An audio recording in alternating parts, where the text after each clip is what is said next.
বর্তমান মেয়েদের যে অবস্থা, তাদের শরীর হয়ে গেছে সস্তা। টিকটক ফেসবুকে পাইতে সস্তা ভিউ, পাবলিককে দেখায় নিজেদের নগ্ন শরীরের রিভিউ। ফেসবুকে নাম দেয় অ্যাঞ্জেল পিয়া, কিছুদিন পর শোনা যায় কক্সবাজার যায় 10-12টা লইয়া। তাদের বাবার অনেক ইচ্ছা ছিল মেয়েকে দেবে শিক্ষা, তার মেয়ে এখন টিকটকে ফলোয়ার করে ভিক্ষা। মেয়ে হলো মায়ের জাত বলতে লাগে শরম, হিজাব বোরকা পরলে নাকি তাদের লাগে গরম। মেয়ে হয়ে সমান অধিকার কি করে পাও, সেরা প্যান্ট পরে আবার স্মার্ট হতে চাও। মামনি হয়েছে আপডেট, লিটনের ফ্ল্যাটে করে ডেট। হাইরে কি দিনকাল, মামনি নাকি ভাইরাল। মামনির বাবা করে তাবলিক, মামনির লিঙ্ক চাই পাবলিক। সবাই করে উপহাস, মামনি নাই গলায় ফাঁস। মামনিদের বলতে চাই স্মার্ট হয়ে লাভ নাই, ভালোই যদি হতে চাও আল্লাহর কাছে ক্ষমা চাও। চোখে স্বপ্ন, কাঁধে দায়িত্ব, পক্ষে শূন্য পুরুষ হারায় গুরুত্ব। সবার তরে তো পুরুষের পেরেশানি, তবুও কি খুশি হয়েছে ঘরের মহারানী?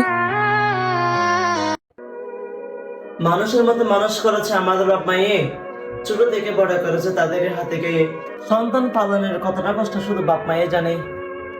এখনকার যুগে সে কতটা প্রয়োজন এভাবে মানে একটু ভেবে দেখো ভাই, কি করে নাই আমাদের জন্য আমাদের বাপ মায়ে। বাবা মায়ের ভালোবাসার ঋণ এই জীবনে শোধ হবে না কোনোদিন। তাদের ভালোবাসা দেখা যায় না খালি চোখে। অনুরোধ তোমাদেরকে, ভালোবাসা আগলে রাখো তোমাদের বুকে।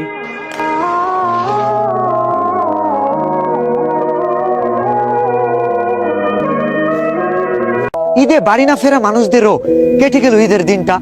বাড়ি যারা এসেছে তাদেরও বেজে যাচ্ছে বিদায়ের ঘন্টা।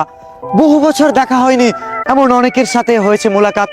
কর্মস্থল থেকে ছুটি পাইনি বলেই অনেকের সাথে আবার হয়নি সাক্ষাৎ।